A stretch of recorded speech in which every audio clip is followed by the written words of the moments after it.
ঘোরাঘুরি হয়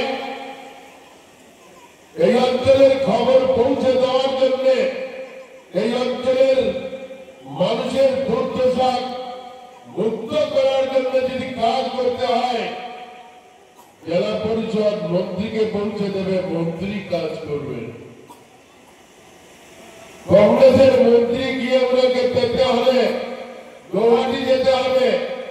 আর আমার জেলা পরিষদ যদি কোন প্রয়োজন করে তো ফ্র্যাকশন অফ সেকেন্ড টেলিফোন করে কৌশিক বাবুকে বলতে পারেন যে আমার এই অসুবিধা হয়েছে অঞ্চলে, আমাকে সাহায্য করুন। ব্যবস্থা হয়ে যাবে।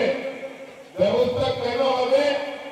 কারণ তিনিও জানেন, আমরাও জানি, আপনারাও জানেন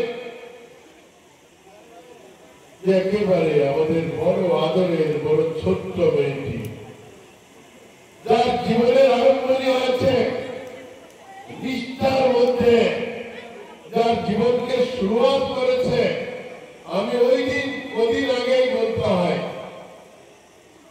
ছোট্ট মেয়েটিকে দেখেছি বিলালদার বারান্দায় দৌড়াদৌড়ি করে, হাঁটাফেরা করে। এই মেয়েটি আজকের দিনে নিষ্ঠার সঙ্গে লেখাপড়া করে আজ কোর্টের চত্বরে হাঁটাফেরা করে। কেন? তার জীবনে নিষ্ঠা আছে, তার জীবনে সততা আছে, তার কাজের প্রতি শ্রদ্ধা আছে বলে একটু ছোট্ট মেয়েটি আজকের দিনে বিলালদার বারান্দার থেকে কোর্টের বারান্দায়। আর আজকের দিনে আপনাদের বারান্দায় এসেছে। আপনাদের বারান্দায় এসেছে কেন? যে আমাকে আপনারা আপন করে নিন, হিন্দু মুসলমান সবাই আপন করে নিন।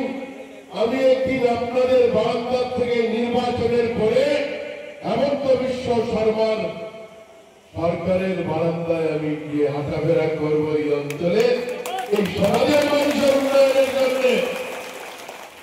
এই কথাটা মুসলমান যারা আছেন, যারা এই অঞ্চলের নির্বাচক, আপনাদের কথাটা বুঝতে হবে। এই অঞ্চলের যারা অভিভাবক, আপনাদের বুঝতে হবে। আমি তো ভেবেছিলাম এই অঞ্চলে যখন সম্মেলন দাঁড়িয়েছে জেলা পরিষদে, আমি মনে মনে ভাবছিলাম যদিও আসতে পারিনি, অন্যান্য দলের যারা আছেন তারা হয়তো উগ্র করে নেবে যে ছোট্ট মেয়েটি এক স্বপ্ন নিয়ে দাঁড়িয়েছে সমাজের কাজ করার জন্য, তো আমি স্পেস করে দিই। অর্ডিনেটে তাদের ব্যাপার, হারার জন্য তারা মনে মনে বড় আগ্রহ করে আছেন। কদিন পরেই তো হারের মুখ দেখবেন, আমরাও জানি। কিন্তু